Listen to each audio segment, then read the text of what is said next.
excited. I have literally run into probably 3 or 4 people in the last few months who've been in airports and various places like, I heard you're coming to Asheville. I want to see you in Asheville. Are any of those people here? Anybody here who I ran into? There's one over there? Oh yeah, in the airport, right? Well, we're finally here. Oh, I do remember you gave me the note. It was a lovely note, y'all. Anyway, yes, I'm glad to be here. And thank you for that energy because I just got off the plane a couple of hours ago, so I'm holding it together. Holding it together. So yeah, I have been crisscrossing the country for a year and a half now talking about Me Too. Can you hear me? Everybody can hear well? Let me get good in the microphone. Talking about Me Too and talking about myself, which is weird. It's so funny when Me Too first went viral and I forgot our website was really old and I didn't really visit it that much and reporters would ask me questions and I was like, how'd you know that? I felt like somebody read my journal. Like, because it's on your very public website. Nobody cared before. But anyway, I think it's important because, particularly to do community events like this, because it's important for people to know where Me Too came from. So when we start talking about what the future looks like and where we're going, you understand that we're grounded in something very different than what you might be seeing on television. Hello. Oh, that's right. We're here to spread the good news. And you all are part of it. So I want to take you back a little bit to the beginnings of a little bit about my history, a little bit about how we got started, and then looking forward about where we're going. All right? Yeah? Good. Oh, yeah. All right. Anytime the baby want to come up here, just let her play, okay? So I am born and raised in the Bronx, New York. I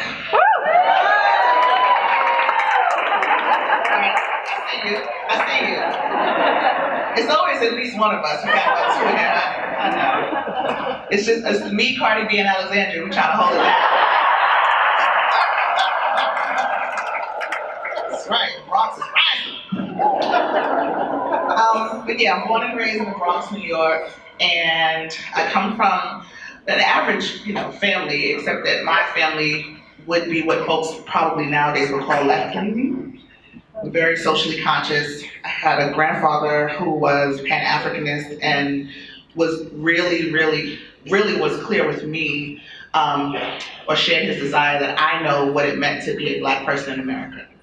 And so even though I was a Catholic and I went to Catholic school and I was very devout with my little Bible and things, my grandfather always would say, you can read that Bible, but you make sure you read a history book with it.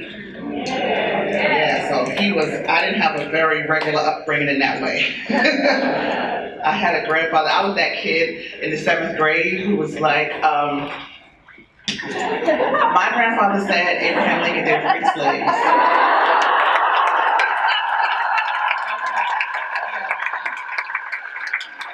I love history because my teacher would always be looking everywhere else like anybody else who wants to answer questions.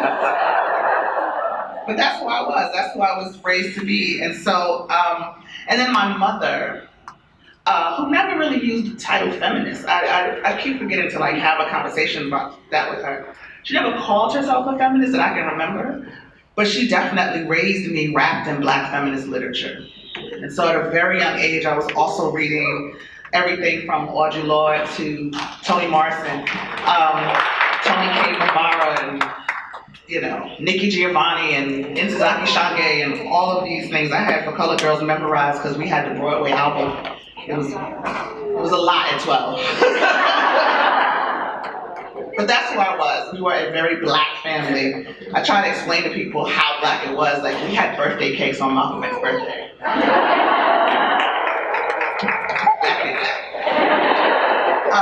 But as culturally rich as my upbringing was, and as grounded as I was in the reality of who I was and what my grandparents and my mother gave to me was through all of this learning and exposure was an ability to identify injustice.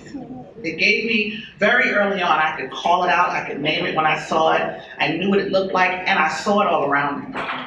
And so I felt emboldened by that, but it didn't give me the tools to do anything about it. And so I had this conflict where I really wanted to be involved in the things that were happening. And if you remember, and thank God I'm talking to an older crowd, because I'm always talking to college students who are like, I don't. That's grown people in here. Remember, because the reason why that's important is because if you remember in the late 80s and 90s, we had a time period very similar to now around Black Lives Matter and Trayvon Martin in the late 80s in New York when Yusuf Hawkins was murdered. Thank you, see? But when Yusuf Hawkins was murdered in 1989 in New York, it started a wave of activism among young people. And I joined an organization called the 21st Century Youth Leadership Movement. 21st Century was founded by veterans of the civil rights and labor movements and other movements of the 60s and 70s. And essentially it was older people, elders, who wanted to make sure that the legacy of work that they started was carried on into a new generation. And so I was politicized around Yusuf Hawkins' death, really, and a lot of the police brutality cases that took place in New York at that time, like Eleanor Bunkers, and you remember that? It was, thank you. But the case that really changed everything for me was actually the Central Park 5 case. And so it was that case because I was connected to one of the men the young men who were charged. He was dating actually a girl from my school. And so because I was connected to it, it was that case that I felt really was important for us and people in our peer group. And it was the first thing I ever organized around. And it was that case and that organizing, right? I was 15 maybe. And we were organizing press conferences and if you remember, for those of you who don't know what that case is, it's the case of 5 Black and Latino boys in New York who were falsely accused of raping a white woman in Central Park. And oddly enough, see how fights continue and come full circle, the person that some of y'all probably call president,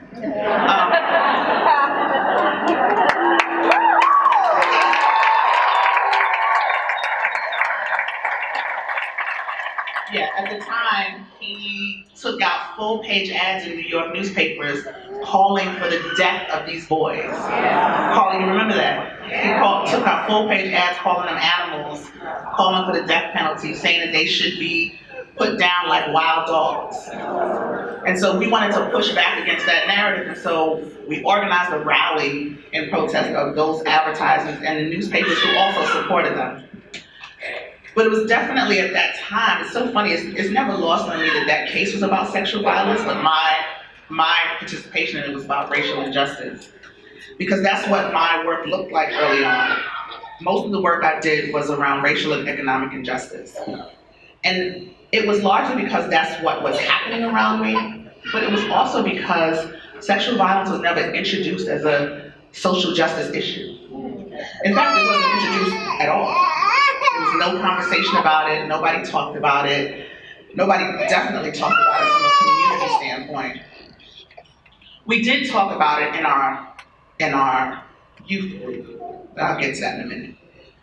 So I went to college and I continued to be very active in organizations and organizing work. And so when I finished school, I went on to work for 21st Century. I went to go work for them in Selma, Alabama. Bless my heart. Bless my own heart. And I love Selma. And 21st Century was set up so that young people from around the country came 3 times a year to the South to learn leadership development. And so I was charged with that program, with our leadership camp. And it was at our leadership camp that things started changing for me. Now I want to go back for a second and say, when people ask me about the founding of Me Too, I have now, because I've had to think about it more in the last year than I have in the last decade, I have different entry points to it. There's a part of me that feels like the seed was planted because of how I was exposed by my mother to Black feminist literature. Because it was when I read Maya Angelou's "I Know Why the Cage Bird Sings," it was the first time I ever saw or heard or understood of anybody else who had experienced what I experienced. I never saw it. Nobody talked about it. It was nowhere around me. And when I read it, I thought, oh my God, there's two of us. Really? I spent many years, middle school and high school, thinking having a special bond to Maya Angelou because I thought she's another person this thing happened to. And I just didn't talk about it. When I was in high school, I will never forget, I loved Maya Angelou so much, and my high school honors English teacher said we were going to study her. And I was so excited because I was a know-it-all, and people in the class were like, oh, I don't know who that is. I'm like, you know what, Maya Angelou. And I was all ready to get this easy A. And my teacher played a recording of her reciting Phenomenal Woman. And it was the first time I heard her voice. Like, I'd read all these books, but I'd never seen her. And I've seen pictures, but I'd never seen her perform. I never heard her voice. And I remember sitting in that class and listening to her voice and having this unreal moment where I really wanted to run out of the classroom crying, but I was trying to hold it together, and I was so confused because what I heard in her voice was somebody who believed what they were saying. Like, I believed that she was a phenomenal woman, and it blew my mind because my understanding up until then about what we shared was a secret about how to fake it. How do you go through life so people don't know that this thing happened to you? So up until then, I was like, well, the world doesn't know who I really am, but I'm just gonna be as good as Maya Angelou so that they never find out. And here she was being honest and vulnerable and truthful, and I didn't know what to do with that because her voice felt like she had figured out what joy felt like. And that felt like something very foreign to my life. And I went home and I wrote in my journal, because I was a good little honest English student. Remember, you used to have to write your thesis statement at the top of the page? I wrote at the top, actually I wrote main idea. And I just had a question that said, I say it so eloquently now because I kind of want to be Maya Angelou. This is not what I actually wrote. Now when I think about it, the heart of the question was, how can a body that holds this kind of pain also hold joy? It was just a burning question for me because I thought, is this possible? That was at 15. At 21, as the camp director at 21st Century, I hadn't figured it out. 22. I hadn't figured it out. And so when I met this child at camp that year, who I call Heaven publicly, I was not prepared for who she was and who she was going to become to me. We had a session we called Sister to Sister every year at the camp. And at our Sister to Sister and Brother to Brother, we had these separate sessions that the girls would just have a free space, a judgment-free zone to kind of talk about anything they wanted to and bring up whatever topics, just to let the kids be free. And I loved it. When I was a camper, it was one of my favorite times, and that tradition continued. The thing about Sister to Sister, though, is that every year we have, we start that night off talking about boys and giggling and talking about little conflicts and fashion and hair and kind of girly, if you will, things. But at some point during the night, because this was a very, very trusting and loving space, some girl, usually more than one, would disclose some experience with sexual violence. It happened every year. It happened when I was a camper, bless you. And it happened as a director. And so the thing is, I'm also from a Caribbean family. And I know a lot of Black families have this, a lot of families of color have the same kind of understanding, but the number one unspoken rule in my family was, our business is our business. And so even though, so even though there was this loving, trusting space in the 21st century, I had never disclosed when I was a kid. I watched my friends and I consoled them and I listened, but I never told. And so this year, when we had our sister to sister session, Heaven, who was this special child, who had become special to me, and by special I mean she was a hellion. She was, whew. But if you work with young people, even if you have kids or have children in your life that you love, when they get difficult, you just kind of bring them closer. So I would just keep her next to me all the time and give her little assignments. And, I would listen out early in the morning when I would wake up, because the kids had to get up early, so I had to get up earlier than them. And I would go across the campus and just listen for her voice, because she'd be somewhere fussing with somebody. And I'd find her and I'd just say, oh, come with me, So she was my little special. And when we had Sister to Sister that year, I watched her. And I watched her closely because she was so familiar. Her body language, her movements were so familiar. I watched her try to figure out if she should say something. I watched her moving and figuring out should she insert herself in a conversation or not. And then I watched her mentally decide that she wasn't going to do it and just sit quietly. And so the session was over, the day was over. The next day, she made a beeline for me.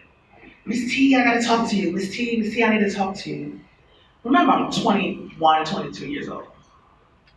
And I knew what she wanted.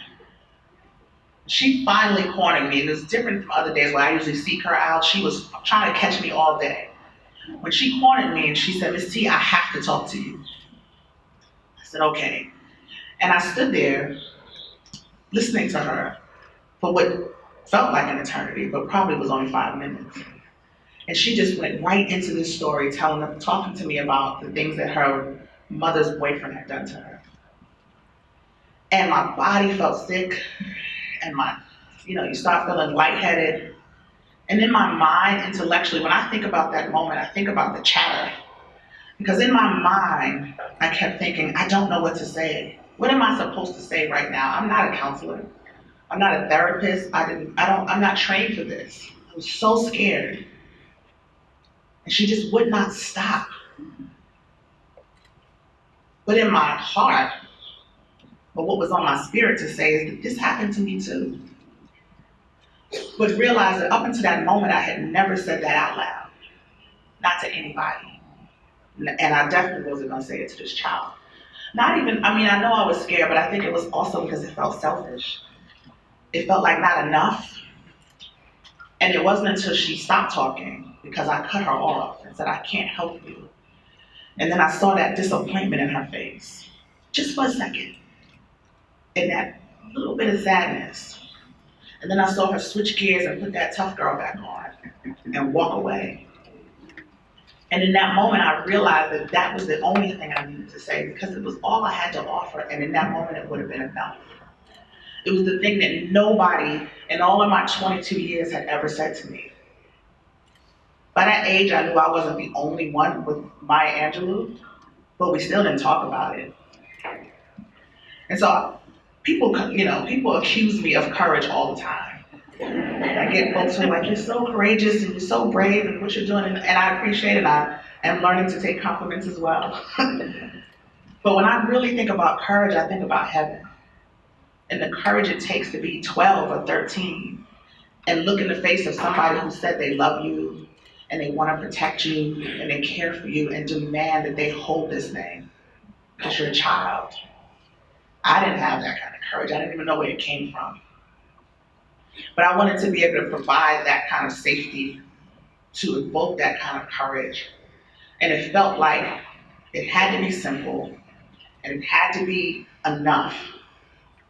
And these words, once we started using them, I've never been in a room where at least half the room couldn't say them. And it's always been at least enough.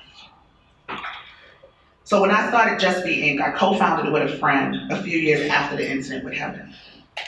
And it was really different. We were focusing on leadership development and working with young Black and brown girls in this community who really needed a sense or needed reminding of a sense of self-worth.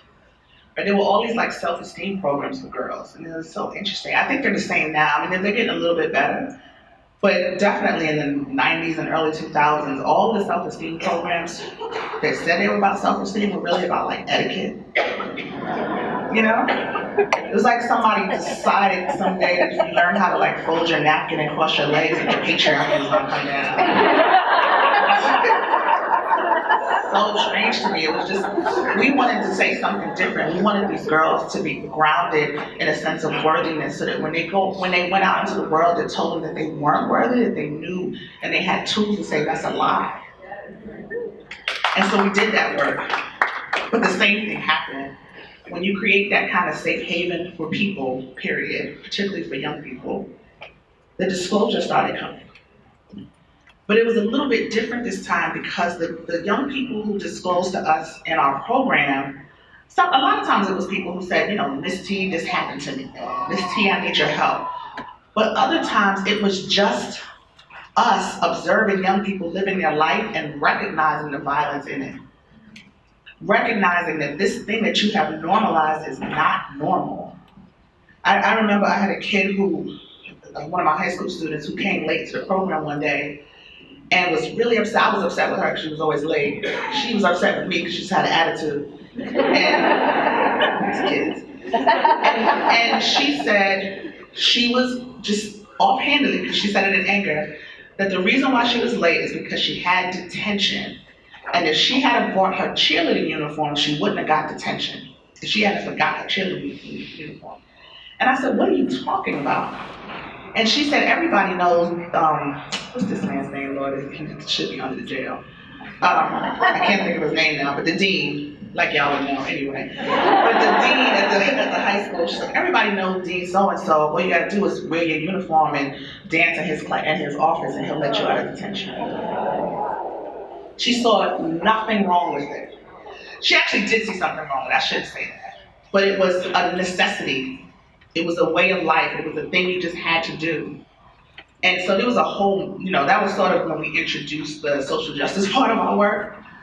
We got fired.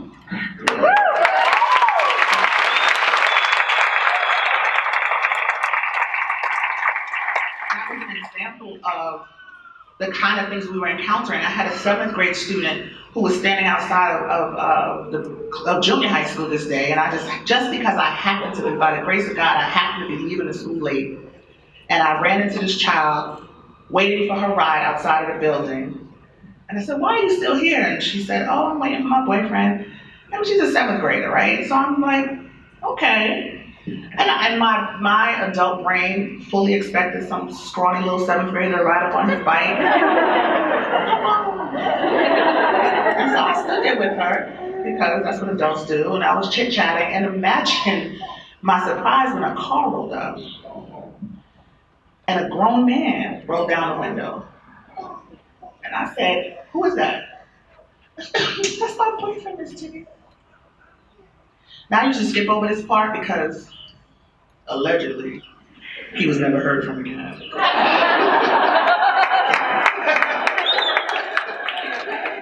I did chase him away. Yeah. Allegedly. But in all seriousness, my problem, although he was a problem, and the funny thing is I recognized him as somebody I chased away from one of my high school girls before. Yeah, small town, big problem.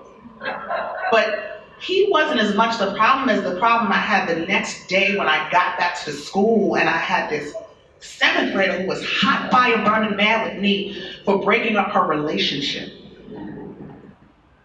And that was the first time I was faced with this reality that these children don't have language. Like, how was I supposed to explain to this child who was in real pain that this was not a relationship, this was a crime? And so very simply, when we first started doing work around Me Too, a lot of it was about language. It was about sharing language with young people so that they understood that the things that they experienced were not normal, so that they could name the things that were happening in their lives. Oops, sorry, something's going on here. And so, my bad. So I often think about my child, my daughter. I have a 21-year-old now who loves when I talk about them in public, of course. And my child, when they use they, them pronouns, and when they were maybe 2, they got a really high fever, and being a young mother, I rushed them to the hospital in the middle of the night. And they were fine. But when we got back, they kept asking me, Mommy, why did we go to the doctor at nighttime? And I said, oh, because you had a high fever. You were sick. And Mommy wanted to make sure you were okay. Well, they accepted that answer, but for weeks after that, every time something happened, they would stub their toe and be like, Mommy, I got a fever in my foot. Or get a scratch and be like, look, I got a fever in my arm. And it was adorable. But I always think about that because in reality, my child didn't have the language to describe what hurt. They couldn't give me words, actual words to say, this hurts me. And it's what we saw every day with these girls. And so the words Me Too were a way to open up a conversation. But after the conversation, once it was opened up, we had to give them the words to tell us what was wrong. And I'll tell you, it wasn't much different with adults. We moved very quickly. The first year we did that work, we did a school year of work in our program around sexual violence. And people started asking us, can you come bring this to our school? Can you do a workshop with our kids? And then we created a MySpace page. I know y'all don't remember that. And if you also remember at the time, MySpace was so new and the idea of social media was so new. And I mean, before that, we only had like those weird chat rooms, remember that? Black Planet. It's a dark time. And then MySpace came, and then we could like talk to people in other places out loud, not in a weird room, and it was really nice. And you haven't lived till you spend an hour trying to get that glittery background on your thing, and then do that. But we created the MySpace page so that literally just not to be social necessarily, but to have a place to live on the internet, so we could say, hey, look at the work we do, because we couldn't afford a website. But I always think of MySpace as our first viral moment, because what happened when we created this page, or these two pages, was that we started getting messages from grown women, mostly women, around the country saying, thank you for starting this. And how do we get involved? And can you bring it to our community? And I remember the first time, this is also dating me, but I remember printing out all of those. Remember we used to print everything? I printed out all of these messages from people, and I called a meeting with our little group. And I said, y'all, people are demanding this. What do we do? They don't realize this is for kids. Funny thing, it was 3 of us in that room that day. All 3 of us were survivors. All 3 of us talked about it. All 3 of us were adults. And it had not occurred to all 3 of us that if we need it, the world needs it. That if we need it, if young people need it, then older people need it. And so then I started to fret about what would it look like to have an adult version of this work we had been doing with young people. And I realized again very quickly that it wasn't very different. That these adults didn't have much more language than the young people did. That they didn't have safe spaces. That they didn't have people in their community or in their lives who said, I see you and I believe you. They also didn't have people who believed that they had the power to be at the forefront of the work. So they were ready. Just like now, we get messages all the time of people saying, I'm a survivor and I want to help in this. And there's so many of those people who nobody listened to, just like these folks who are writing us saying, what can we do? This happened to me when I was a kid, but I don't want it to happen again. And that's how we trudged along. It was just filling in the blanks, filling in the gaps. When I first started organizing, one of my elders said, one of the first rules or tenets of organizing is taking what you have to make what you need. And what I had in that moment, unfortunately, was experience. I knew what it was like to be a survivor. I knew what it was like to hold this thing in the pit of your stomach and just want an outlet, want somebody to look at you and say that you're okay. You're not fast. You're not nasty. You're not bad.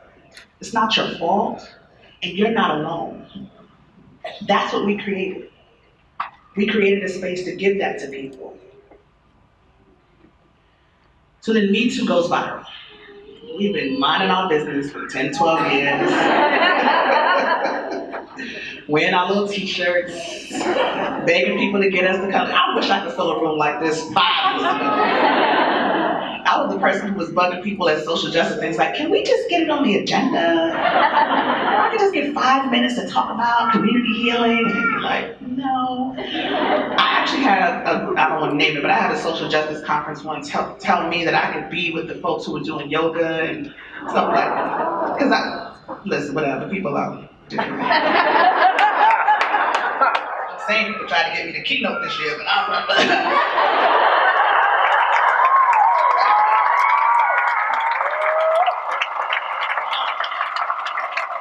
You understand now, huh? You get it now. It took 12 million of us, huh? But Me Too went viral, and it felt like the world both exploded and imploded.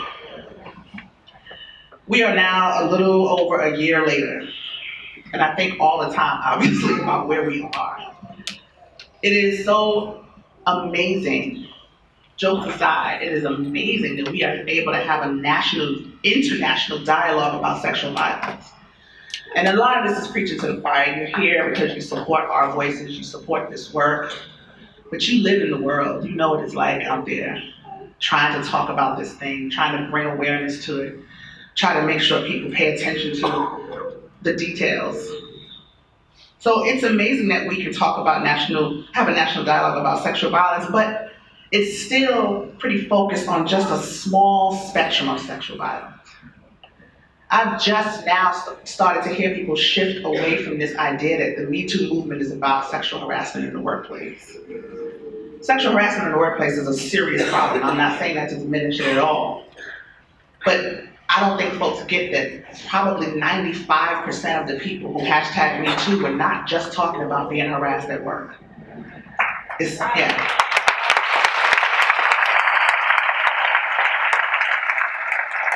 And yes, besides the conversation, we're seeing policies change a bit, we're seeing culture change a bit, but they too are mostly corporate and institutional, with very little traction in the government. Can anybody say VAWA? VAWA. Okay. Y'all know, those who know, know. The Violence Against Women Act that was pushed to the side when the government shut down, and they're still fighting about it now. The act that gives, do y'all get VAWA? The act that funds a lot of the work locally in our local communities that people are arguing over because they don't want to put transgender people inside in the act. And they don't want Native folks to be able to call out the people coming onto their property and sexually assaulting their women and then leaving. So yeah, culture's not shifting. We have not seen a culture shift, and we need to not say that. And when you hear people say that, you need to check that. Our culture has not shifted. But we do have a portal. We are in the moment. We've seen some accountability even, depending on what you call accountability. Because it's mostly been for those in high-profile cases and prominent positions. And really, what does accountability look like, and who gets to determine that? Do people ask survivors what they want? Or do they just decide what accountability is?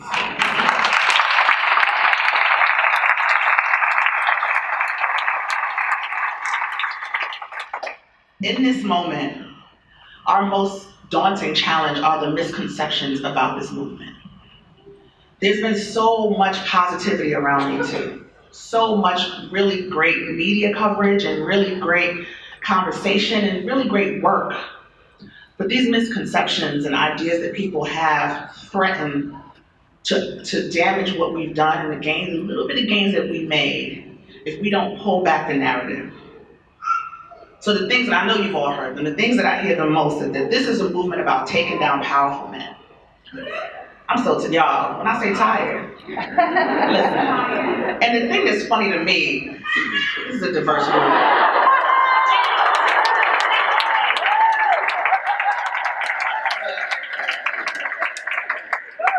I paid her to do that.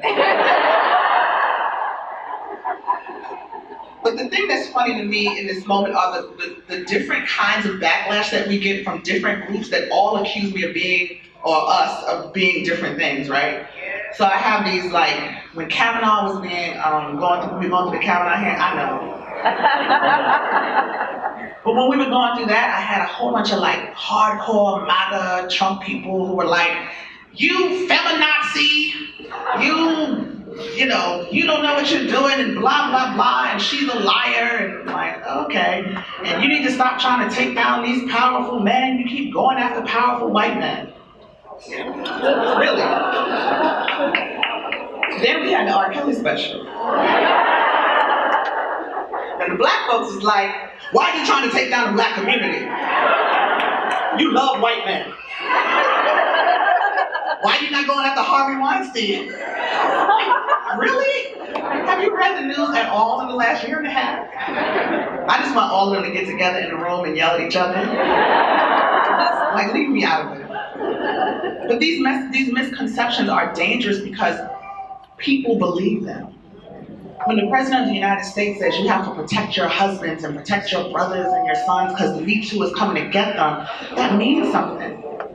People believe that. Even reasonable people. Like, I don't count Republicans as Trump supporters automatically. Because one of my best friends is a Republican and he's just so embarrassed. I got to give him some grace. But these people are crazy in what they think. There are reasonable people, though, who also believe this. Let's take the crazy mangas and the action community off the table for a minute. You know what I'm talking about. Off the table for a minute. There are reasonable people who believe some of these things. And so when you start talking about Weinstein and Moonves or R. Kelly and Bill Cosby or whatever, we get caught up in these individual bad actors like that's the problem. Those people are problematic, but they're not the problem.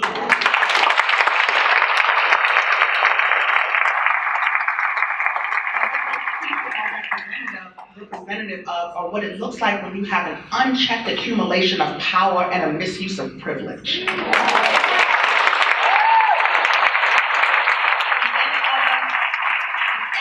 Area of social justice, we recognize that these are the ingredients for oppression. We look at power and privilege, we look at how we get dismantled when we talk about race, when we talk about economics, when we talk about health, but we stop short when we talk about sexual violence. But we have to understand that sexual violence is a tool of oppression.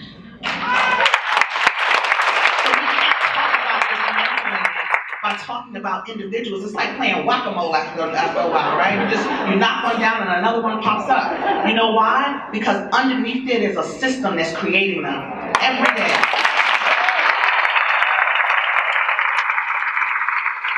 You cannot get to be a Harvey Weinstein or even an R. Kelly by yourself.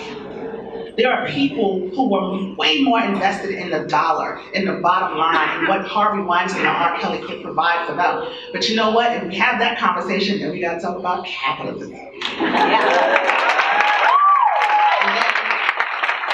like, why are you talking about capitalism? This is about sexual violence. Same difference. Come on.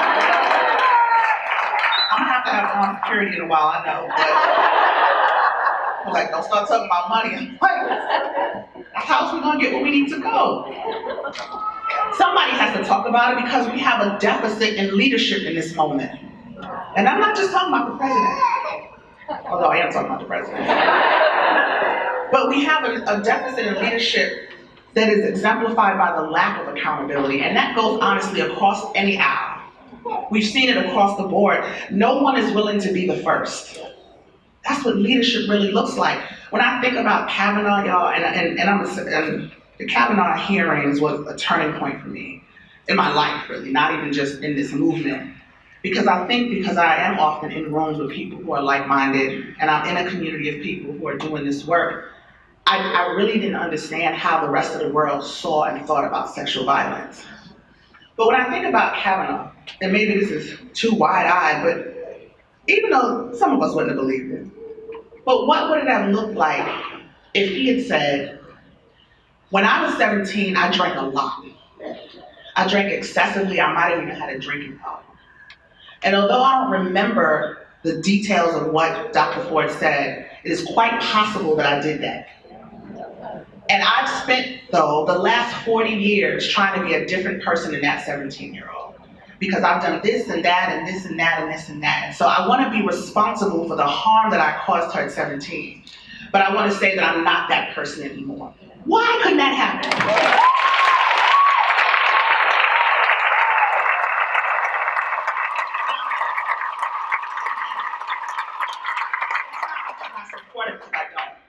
regardless of Dr. Ford. I didn't support it before that. But that is because that's what accountability and leadership looks like.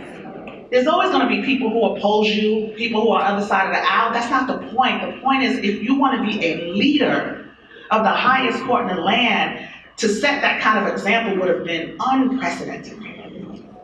On the other side, with the Clintons, when this thing popped up again about Monica Lewinsky, and both Bill and Hillary took umbrage to what was people asking them questions about it, I kept thinking, I kept waiting for and wanting Hillary at least to say, you know what, hindsight being 2020, I can look back at that situation and say without question that it was an abuse of power. And that kind of abuse of power, although it was a consensual relationship, creates an environment for sexual violence to happen, and we should be accountable for that. Because my president was my president. My husband was the president and the most powerful man in the land, and she was 22. Yeah.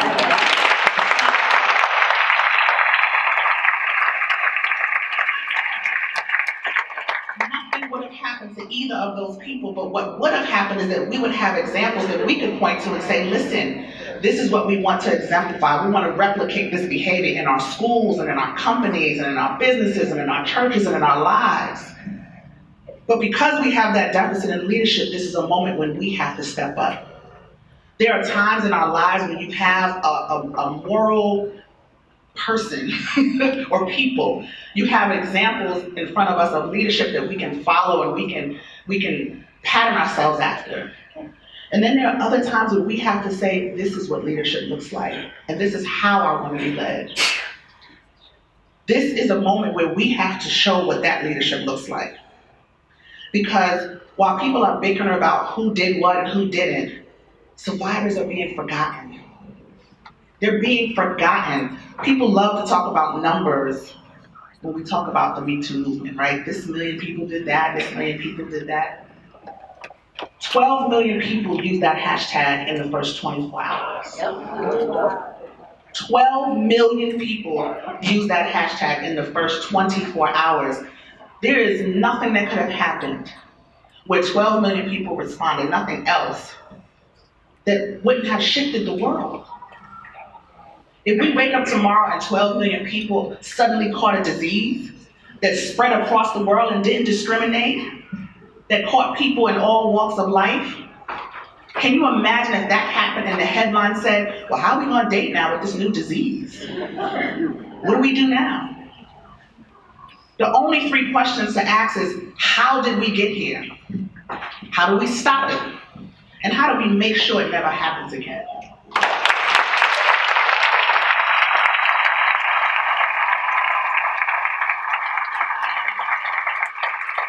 I'm constantly amazed. The thing I was referencing before about what was life-altering about the Kavanaugh trial was that it was the first time I realized that collectively, across the board, regardless of demographic or how people identify, that if you are not a survivor or an ally or somebody whose life has been touched by sexual violence, that so many people do not understand what survival looks like. They don't know what our lives are like. They don't know what we struggle with, what we hold. And quite honestly, we've been watching Law & Order SVU for 20 years.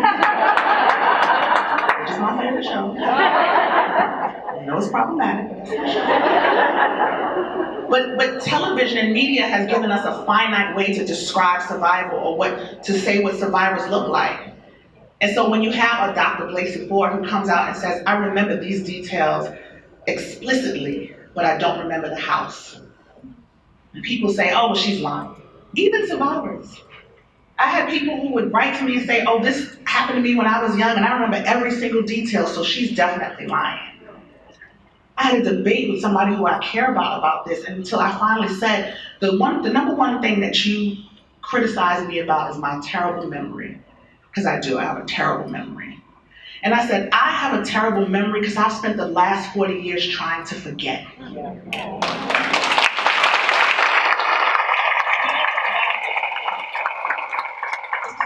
We hear about R. Kelly, the young woman who came out and said R. Kelly sexually assaulted and physically assaulted them.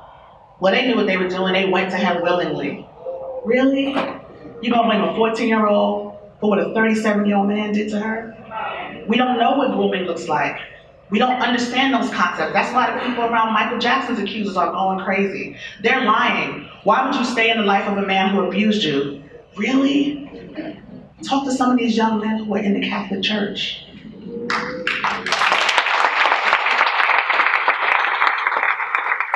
Our mission and our vision has stayed the same. What has been added to that is that we are in a moment where we need a dramatic narrative shift. People need to understand what it is, what it looks like to survive. Even the happiness, I clearly tell a lot of jokes. I like to tell jokes. I like to laugh. I like to be happy. I've spent my life trying to figure out how to have joy, and I'm not gonna give it away because somebody thinks that I should live my life a certain way because I was sexually assaulted. This is what survival is.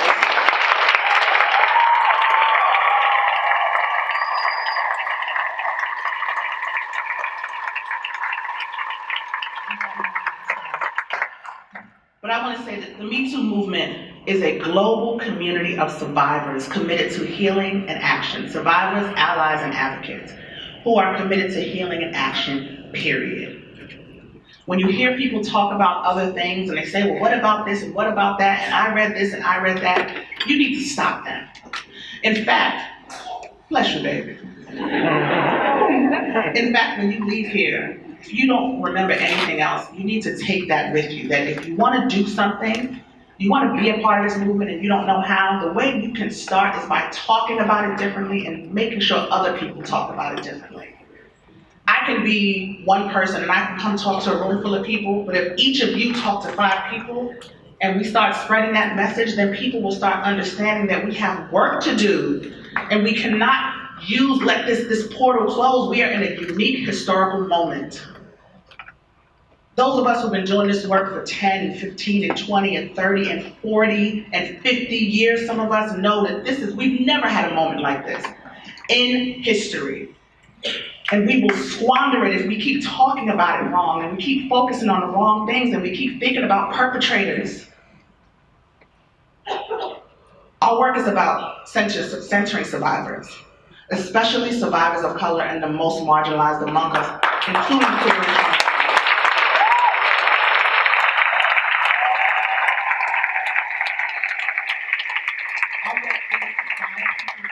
Individual healing resources. And I talk about individual and community different, right? Our work is about interrupting sexual violence through community action and community healing. But I want to back up for a second because individual healing is different. And it's not our job to be prescriptive. And you need to be wary of people who tell you that they can heal you, that they have the remedy, all those little, glamour magazine, 10 steps to blah, blah, blah. It's not true. What I can tell you is that healing is a lifelong journey. And I can tell you that your life can be different than what it is now. I can also tell you quite honestly that the pain does not go away. And so if you're trying to journey to a destination that says, I'm here now, I don't feel anything anymore, you will always feel like a failure. But you don't have to be, because you have to count it all joy. The days when you can't get out of bed, the days when you're still triggered by things that you thought you were over, it's all a part of the journey. You are still on the right path. My job is to point you to different resources, to make sure people have access to resources, to make sure people know that if you can't afford therapy or you can't get to therapy, then maybe we can have community sessions. If you can't go to counseling, maybe you need body work and Reiki. There's so many different ways to heal. Nobody can give you one way to heal, and nobody should try to tell you one way to heal. That's your individual way.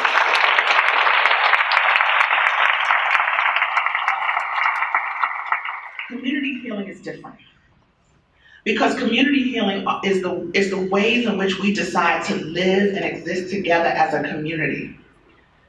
It's concrete things. A lot of times when you say healing, people get a little squeamish. They're like, what does that mean? Is it like meditation and candles?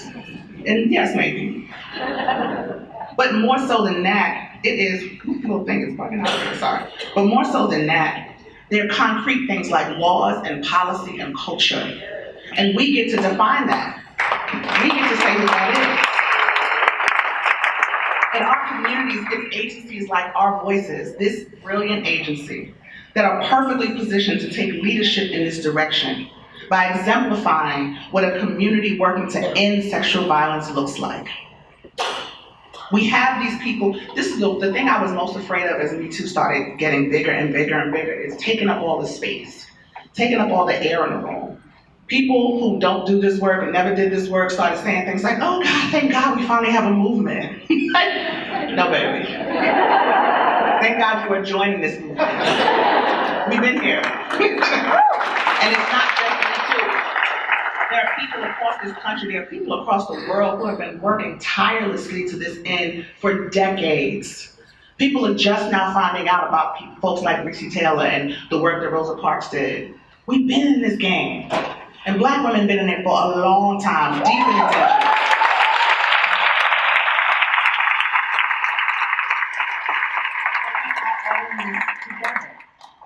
Our vision is to build a thing that doesn't exist. An international survivor-led and survivor-focused social justice movement. That is, all the work that's happening under an umbrella that has a focus that centers survivors. I think it's so interesting how people deal with us. Right, this is just an aside a little bit. I'm a little just, because we're coming around and talking about election and people are looking at 2020. And I think to myself all the time, why do people start these organizations and these agencies who are not survivors, number one, or who don't have a connection to sexual violence, or who think that they can prescribe for survivors what we need without asking us? Because you're dealing with a community of people who inherently have power because we survived. This is a powerful group of people because you're talking about people who came out of some of the worst experiences of our lives to tell the story. We are a power base. We are a constituency. What would it look like if we voted along those lines as opposed to party lines? If we voted as survivors?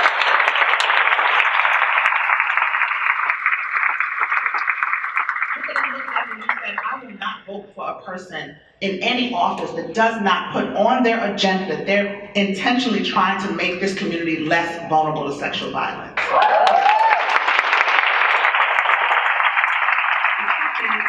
Our communities need healing.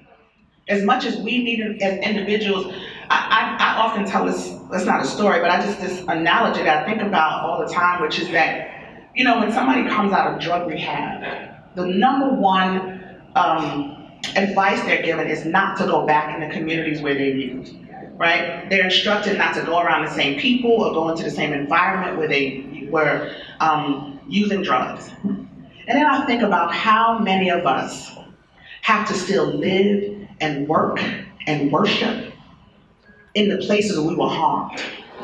And we have to do that while watching people actively not care and actively not work to make those spaces safer. Our communities need healing whether you can see it or not. I think about when Black Lives Matter went viral, and it was the last kind of big thing we had that was based from a hashtag. And I talked to the two founders a lot. They're two of them are my friends, and we talk about the difference in response. Me Too had more sort of mainstream, positive, if you will, media attention around it, right? Because it involved Hollywood and actresses and that kind of thing. And obviously there's a lot of backlash. But Black Lives Matter moved people to the street and moved resources into communities very quickly. Because the difference with Black Lives Matter is that we saw bodies in the street. You saw people on video being shot right in front of you and their bodies laying dead in the street. You saw families and communities in agony right before your eyes, and you felt a sense of urgency that made you want to act. But when Me Too went viral, people didn't know what to do because they can't see our wounds. They don't see that so many of us are the walking wounded. They don't see that the people who raise their hands still have their hands raised because Me Too and the words Me Too and just saying Me Too does not solve it. It's not a bomb. It's a declaration. People are still looking for the bomb. But there's not an urgency around that. When I heard you talk about the 26% increase after Me Too went viral, that's exactly what happened across the country. People who do this work in the trenches every day in communities were inundated with people who suddenly were released and had a place and a position and could say, I want to tell you that this happened to me too, and then I need help. And of course, because they always do this work, people rose to the occasion to help them, but the resources didn't come. The people didn't come, the money didn't come, because the urgency wasn't there. There is no silver bullet. There's no one person. It will definitely take us all. But what I'm asking you is a few things, since y'all here. I'm asking you not to be distracted by the noise in the media. Don't be distracted by, who's Me Too gonna take down next, and the Me Too movement gets another one, and don't be distracted by that. That's foolishness.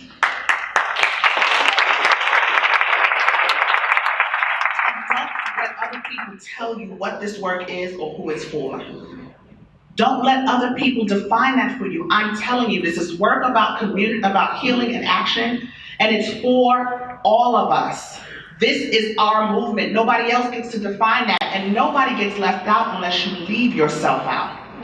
If you're waiting for representation in the media, it may not ever happen. Sisters, I'm sorry to tell you that.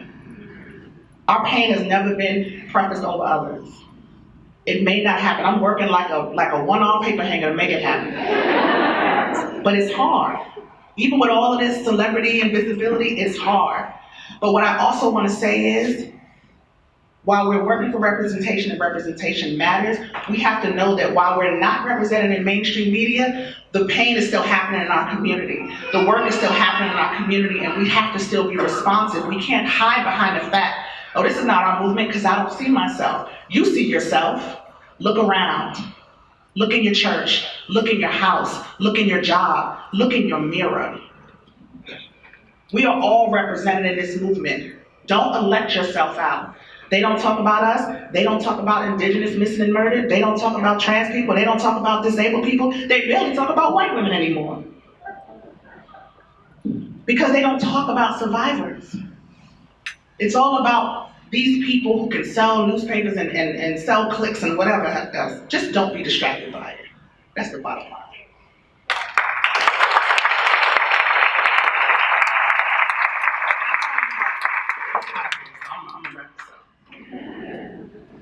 I have, my whole life has changed in this last year and a half, obviously. Being on covers of magazines and schmoozing with folks in Hollywood who, that's for another talk. It's fun. I'm not gonna say it's not fun and it's nice. But also one of my other don'ts is don't just celebrate me. I have no use for celebrity if you are not gonna stand up for what I believe in. The reason why I ask that is that I've done some television lately and I see people all the time who literally say, I saw you on TV. Can I take a picture with you? And I want to say so bad, what do I do? Because I can tell when they don't know. And they really don't care. It's just the proximity to celebrity. I mean, I do sometimes. This man today was following me in the lounge in the airport. He was like, I know you. I was like, okay. He's like, where I know you from? I'm like, how am I supposed to tell you where you know me from? I don't even know me from anywhere. But I'm just saying, that's not useful if people don't stand up with me. But do get involved. Even if it's just a small thing. You may think it's small, but it's not always small. A conversation with your family, a hard conversation is not a small thing, and it's a part of the work. Even if you check policy, I'm gonna take a quick survey, and I do this a lot, and y'all might be smart people here, so I don't know. But I shouldn't say smart, that's not the right word. But I often ask folks, how many people know what the sexual harassment policy is at their job? Show of hands. Okay, right. That's about right. That's about right. The reason why I ask that question is because most of us know that there is one because it has to be one. But I can tell you, when's the last time, how many of you have read it in the last 6 months? Cover to cover.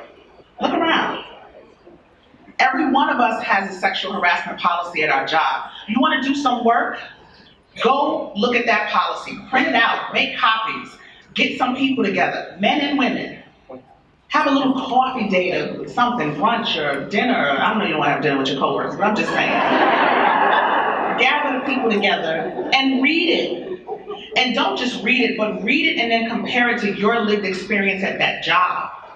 Are there loopholes in there? Are there things that are missing? Are there pieces of the policy that would not cover things that you know that happened? That gives you a place to organize from. And you collectively, your little group can say, hey, we should have a conversation about this. Because what we need to use to our advantage is this unique historical moment, because nobody wants to be on the wrong side of Me Too at this point. Right? I mean, let's use our advantage. And lastly, whatever it is you decide to do recognize the urgency of this moment. I really mean it when it feels like a portal sometimes. It might be my anxiety. But I also have seen these things come and go. I don't know how much time we have. I don't know how much time we have to gather resources, to change policy, to shift culture. I mean, we have so much work to do. There is going to be a time, I'm sure in the not too distant future, where they're not going to invite me to the fancy parties and put me in the magazines because it'll be over. And when that happens and I'm not as visible as I am, trust and believe this issue will still be as urgent as it is, and you need to be committed to this whether that happens or not.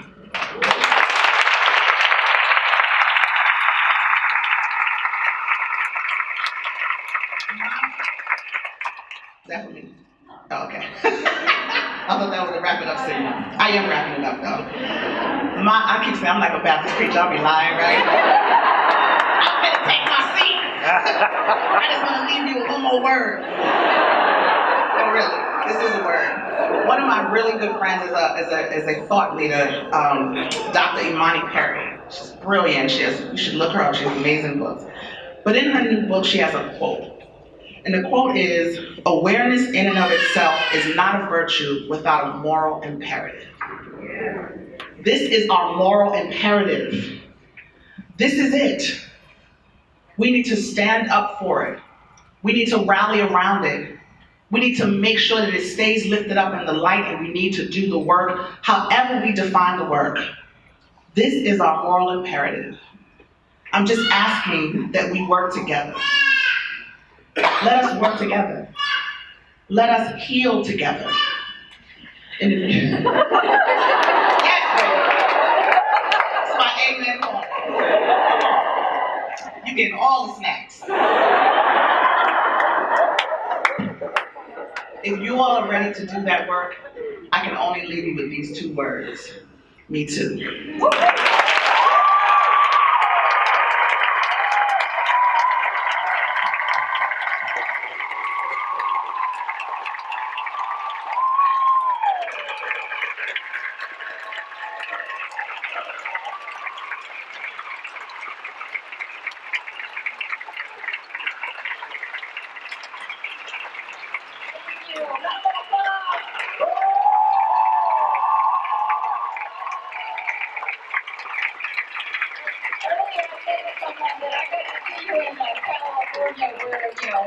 Monica was saying I was kind of doing a aggressive. No, I call it assertive. It was assertive communication.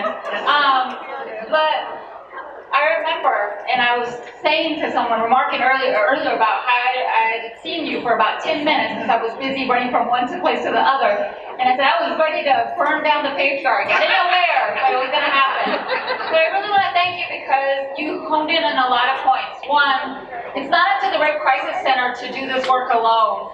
You're a part of this, and we couldn't do this work without your support. Two, I'm so happy that you highlighted the VAWA and that it has still yet to be reauthorized. And that impacts us financially, and we don't know when that's going to happen. And so at this point, I'm going to ask you... Open your checkbook. Open your checkbook. But even better, open your cell phone. Ooh, look at that. I know, we're getting... Are we going to do an auction? Can I make people get up? People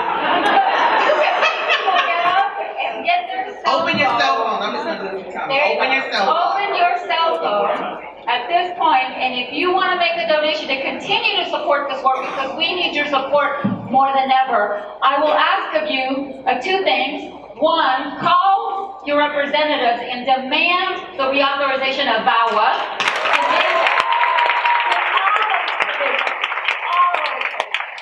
The other is I ask you to whip out your cell phone and text OV 2019 at the number 41444 to make a donation to our voice. Next year is our 50th, not next year, but in 5 years, because I'm getting old. Join me, in 5 years, we're gonna be around for 50 years. And I always said when I came into this work that my goal is to run us out of business. We're not there yet, so we need your support more than ever. So please text us a donation and help us continue to do the work that we do. 26% increase, right? So for those of you who don't know, we offer 24-hour crisis hotline where we have highly trained staff that are able to answer a crisis call at any time in English and Spanish. We also offer individual and group counseling. We offer court advocacy, law enforcement advocacy as well. But in addition, what we also do is have a program with regards to prevention, because we recognize that being there for survivors isn't going to be enough. We want to run ourselves out of business. And part of that is what requires of us is to shift attitudes and social norms that contribute to sexual violence. And we do that through our prevention programming. And so if you pull out your program, there is a list of our services. If you can be involved by making a donation, you can be involved in advocacy and demanding for the shift of laws. You can be involved by volunteering with us. Be a crisis advocate. You can also be involved by being an outreach volunteer as well as a prevention education. So I invite you, let this conversation not end right now. Let this conversation not end right now. Let this conversation continue, because this has to be more than a moment. This has to be a movement. This is a movement. Exactly. For all of us. And so if not all of us are free from sexual violence, then nobody is free from sexual violence. There you go. So I will send you, yes, and if anybody wants to do anything for Kavanaugh, anybody wants to make a donation for VAWA, our goal is to reach 5,000. Obviously, anything beyond that would be wonderful. But we thank you so much. We want to thank you. We want to thank the committee as well. Committee members, you please stand up. We could not make this happen without you as well. So please.